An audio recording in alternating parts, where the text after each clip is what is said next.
ლევან ჟორჟოლიანი და ასევე თბილისის საკრებულოს წევრი ერთიანი ნაციონალური მოძრაობიდან ლევან ხაბეიშვილი არიან ჩვენი სტუმრები. მადლობა რომ პასუხობთ დღის ამბების კითხვებს. პირველი კითხვა მაქვს ლევან ხაბეიშვილთან, რომელიც დღეს თბილისის მერის მიმართვის ადრესატი იყო.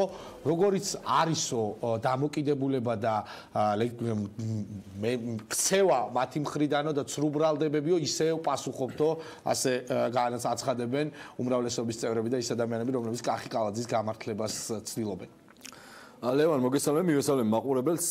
მე, ესე იგი, ძალიან ცუდია სიტუაცია, როცა ქვეყანა ქალაქს ყავს ასეთი უტიფარი და სამწუხაროდ უზრდელი მერი. ყველაფერს იკეთესთან ერთად აი ასეთი ტრაგედიის დროს, როცა მერს შეუძლია რომ აი ასეთ ტრაგედიაზეც კი იღლიცინოს და შემდეგ პრემიერ-მინისტრმა განმარტოს რომ გუშინ გლოვის დღე გამოაცხადა და დღეს უკვე თურმე იუმორი კარგია და თურმე ხალისობის ხასიათზე არიან ბიჭები, უკაცრავად, მაგრამ მართლა მძიმე საყურებელია.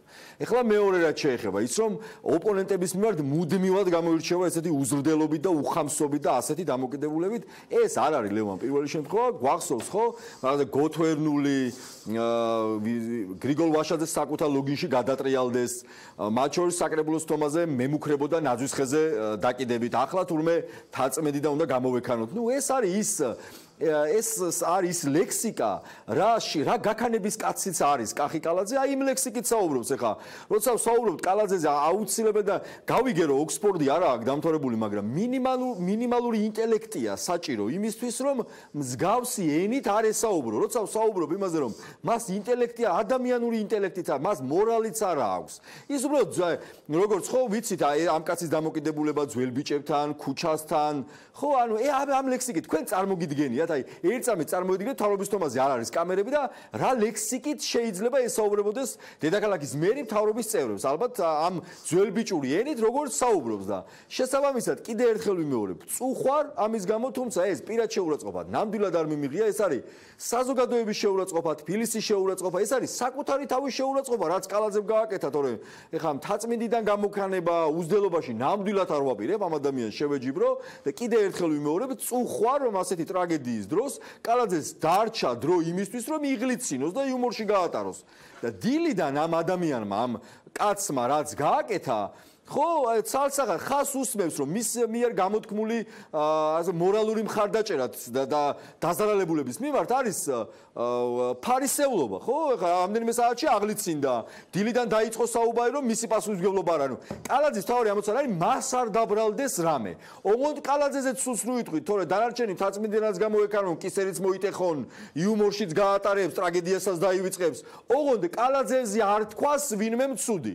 და რა თქვა ოპოზიციამ დღეს ტყუილი ლევან ოპოზიცია მათ შორის მე პირადად მაგალითად თქვი რომ კალაძე არის დაკავშირებული ყასტრაზგასთან, რომ კალაძემ მისი დაცვის წევრი გია ბენაშვილი დანიშნა თავის დროზე სპეცმმართველად. კალა კაპიტანს უწერი ამ კაცს, გია ბენაშვილის პარლამენტარია გია ბენაშვილი, რომელიც კალაძემ შეიყვანა პარლამენტში და უწერია საბუშაო გამოცდილებაში, რომ კალა კაპიტალის უსაფრთხოების სამსახურის ხელმძღვანელი იყო და მერე იყო ყასტრაზგაზის სპეცმმართველი. კალაძე ხო? ლევან, აგიბრუნდებით ჩვენ აუცილებლად თქვენს ოპონენტს საკრებულოს უმრავლესობიდან უნდა დავასრულებ, აი სატრანსპორტო სამსახურის ხელმძღვანელი იყო კობახიძე, აი ეს ადამიანი გენერალური დირექტორია ყასტრაზგაზზე. ხა კალაძის და ყასტრაზგაზის ურთიერთობების შესახებ რა თქმა უნდა ცნობილია და კალაძე როგორც მერი და როგორც ყასტრაზგაზის არაფორმალური მმართველი მინიმუმ პოლიტიკურ პასუხისმგებლობას გრძნობდეს და ამაზე იყო საუბარი ლევან. ის შემდეგაც მოვისმინეთ, ისაც მოვისმინეთ. დაგიბრუნდებით, ახლა ლევან ჟორჟოლიანთან გადავალთ.